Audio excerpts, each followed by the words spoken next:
और संकल्प पत्र जारी होने के बाद इंडिया न्यूज संवाददाता ने डिप्टी सीएम केशव प्रसाद मौर्य से बातचीत की। सुनिए उन्होंने क्या कुछ कहा। भारतीय जनता पार्टी ने आज अपना संकल्प पत्र जनता के सामने रखा है। हमारे साथ बातचीत करने के लिए उत्तर प्रदेश सरकार में डिप्टी सीएम, साथ ही साथ संकल्प पत्र समिति के सदस्य केशव प्रसाद मौर्य जी हैं, उनसे बात करेंगे। आज संकल्प पत्र रखा है भारतीय जनता पार्टी ने, कई सारी बातें कही गई हैं। इस विजन डॉक्यूमेंट की तरह देखा जा रहा है, प्रधानमंत्री के जो दूरदर्शिता है उसकी तरह देखा जा रहा है इस पूरे संकल्प पत्र।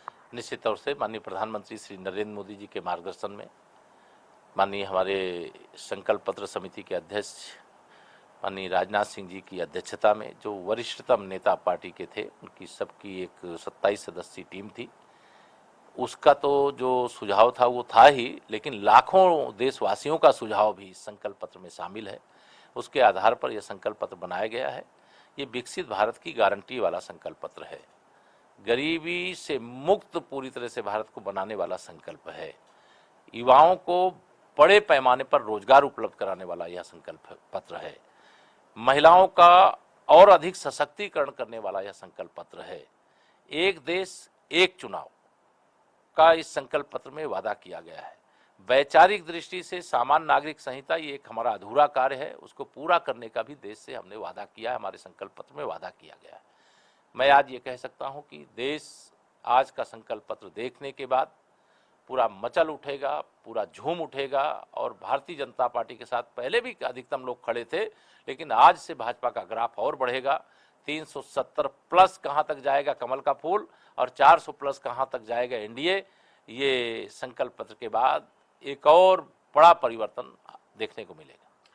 बिल्कुल, कहा जाए जैसे पिछले संकल्प पत्र में राम मंदिर की बात थी और बाकी चीज़ों की बात थी, इस बार संकल्प पत्र में मंदिरों के जीर्णोद्धार, काशी कॉरिडोर और इन सारी चीज़ों के बारे में बात कही गई है। मंदिरों का जीर्णोद्धार, जहां विरासत पर गर्व करने और हमारे पुरखों ने जो हमें दिया है उसको और भव्य और दिव्य बनाने का हमें संकल्प पत्र में जो वादा किया गया है वह तो है ही, लेकिन यह भी देखने का विषय है कि जब किसी भी मंदिर का जीर्णोद्धार हुआ है तो वहां भक्तों की संख्या में व्यापक पैमाने पर इजाफा हुआ है। और जब भक्त बड़ी संख्या में आते हैं धार्मिक यात्रा पर, तो रोजगार के भी बहुत व्यापक अवसर प्राप्त होते हैं। इसका उदाहरण अगर हम उत्तर प्रदेश के अंदर कहें तो वह काशी भी है, अयोध्या भी है, विंध्याचल धाम भी है, प्रयागराज का कुंभ भी है, चित्रकूट धाम भी है, और भी तमाम तीर्थ स्थल हैं। तो देश भर के तीर्थ स्थलों के बारे में यह जो निर्णय लिया गया है, मैं इसका स्वागत करता हूं और इसका बहुत लाभ होगा। विपक्ष भी कुछ कहता नजर आ रहा है। विपक्ष भी संकल्प पत्र पे कई सारी बातें कह रहा है।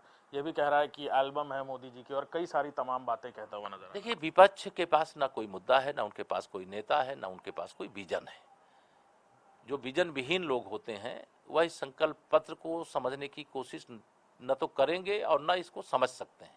उनको समझने के लिए अभी 2047 तक इंतजार करना पड़ेगा, क्योंकि देश में 2047 तक जहां विकसित भारत की गारंटी है, वहीं भारतीय जनता पार्टी की उत्तर प्रदेश में भी, देश में भी लगातार सरकार बने रहने की भी गारंटी इस संकल्प पत्र के माध्यम से दिखाई दे रही है, जो अभी उनको नहीं दिखेगा।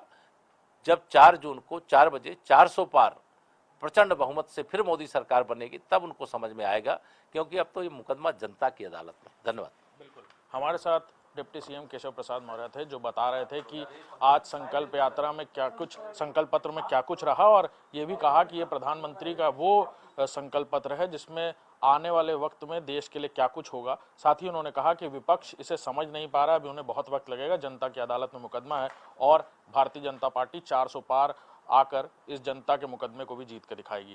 कैमरामैन अरशद के साथ अभिषेक सिंह, इंडिया न्यूज, लखनऊ।